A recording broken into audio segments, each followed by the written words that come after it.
আসসালামু আলাইকুম। হায়দ্রাবাদ কলকাতা ফাইনাল আজকে। হায়দ্রাবাদ 2016 সালের চ্যাম্পিয়ন এবং কলকাতা দুইবার 12 এবং 14।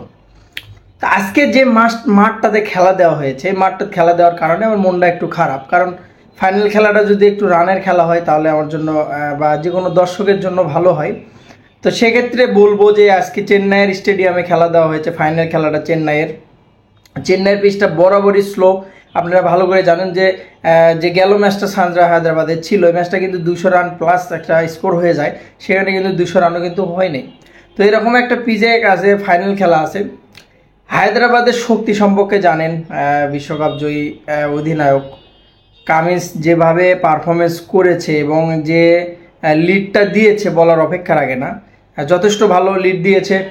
অপরদিকে কেকেআর এক সুনীল নারিন মনে হয় 3 থেকে 4টা ম্যাচ জিতে দিয়েছে, সেঞ্চুরি আছে একটা। ওপেনিং জুটিটা তাদের স্ট্রং, যদিও শর্ট যাওয়ার পরে তারা কিন্তু একটু দুর্বল হয়েছে। বাট গুরবাজের যে ব্যাটিংটা আমি দেখেছি, তার সে একটা মাত্র ম্যাচে কিন্তু সুযোগ পেয়েছে গুরবাজ, সেখানে যে চমকটা সে দেখিয়েছে তা কিন্তু বলার অপেক্ষা রাখে না, যথেষ্ট ভালো। তো সব মিলিয়ে বলা যায় মানে 100-তে 100, কোনো 19 এবং 20ও না, 20-20 টিম, মানে 100-এ 100% টিম। বোলিং সাইড কলকাতারও ভালো, হায়দ্রাবাদেরও ভালো, ব্যাটিং সাইড কলকাতারও ভালো, হায়দ্রাবাদও ভালো। তবে আমি সব দিক থেকে যদি 0.5%ও এগিয়ে রাখি, সবাইকে ভাববে, সবাই অবশ্যই মনে মনে ভাববে যে না কলকাতায় গিয়ে। বাট আমার কাছে আমি আমার পার্সোনাল ব্যক্তিগত মতামত থেকে আমি বলবো যে আমার কাছে হায়দ্রাবাদটাই এগিয়ে আছে। যদি পাওয়ার পেলে কোনো ক্রমে যদি আপনি হচ্ছে যে তারবিজ হেড এবং হচ্ছে যে সঙ্গে যে আছে, তো সে যদি রান যদি 6টা ওভার যদি ব্যাটিং করতে পারে ঠিকঠাকভাবে, 6টা ওভার যদি প্রথম ওপেনিং জুটিটা পাওয়ার প্লেতে যদি উইকেট না যায়, তাহলে কলকাতার খবর আছে ভাই, শিওর। কারণ পাওয়ার প্লে যে রেকর্ডটা আছে তাদের, গেল 3-4 থেকে 5টা ম্যাচ এবং পুরো টুর্নামেন্ট জুড়ে যে রেকর্ডটা আছে হায়দ্রাবাদের, ওপেনিং জুটিতে যদি পাওয়ার প্লেতে উইকেট না যায় এবং পাওয়ার প্লেতে তার 70 থেকে 80 রান কিন্তু গড়ে দিয়েছে এবং রানটা কিন্তু সেখানে 200-তে ঠেকবে। অপরপক্ষে যদি সুনীল নারিনের ঝড়টা যদি আবার ওঠে, গুরবাজের যদি ব্যাটিংটা সেভাবে হয়, তাহলে ওপেনিং জুটি কিন্তু খেলার কিন্তু সম্পূর্ণ মোডটা কিন্তু টি-20 ঘুরিয়ে দেয়। সব মিলিয়ে বলবো যে হায়দ্রাবাদের কিন্তু বোলিং লাইনটাও কিন্তু যথেষ্ট ভালো এবং ব্যাটিং লাইনটাও যথেষ্ট ভালো। কেকেআরেরও বোলিং লাইন ব্যাটিং লাইন দুটোই ভালো, ফিল্ডিং সাইডটাও ভালো।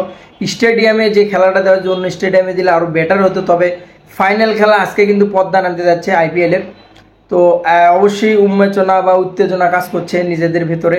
ভালো কিছু হোক, ভালো একটা স্কোর হোক। মন থেকে আমি যেটা চাইবো যে বাঙালি হিসেবে যেটা চাইবো, সাপোর্ট বলেন যেটাই বলেন কেন, আমি হায়দ্রাবাদকে চাচ্ছি। কারণ হায়দ্রাবাদ একবার চ্যাম্পিয়ন হয়েছে আর কলকাতা হয়েছে 2বার। হায়দ্রাবাদ পুরো টুর্নামেন্টটা ভালো খেলেছে এবং এইবার আইপিএলের যে পুরো টুর্নামেন্টটার প্যাটার্নটাই চেঞ্জ করে। এই যে রান হচ্ছে 200, তাদের নিজের রেকর্ড নিজেরা ভাঙছে, 200 রান 250 রান 200 রান 250 রান।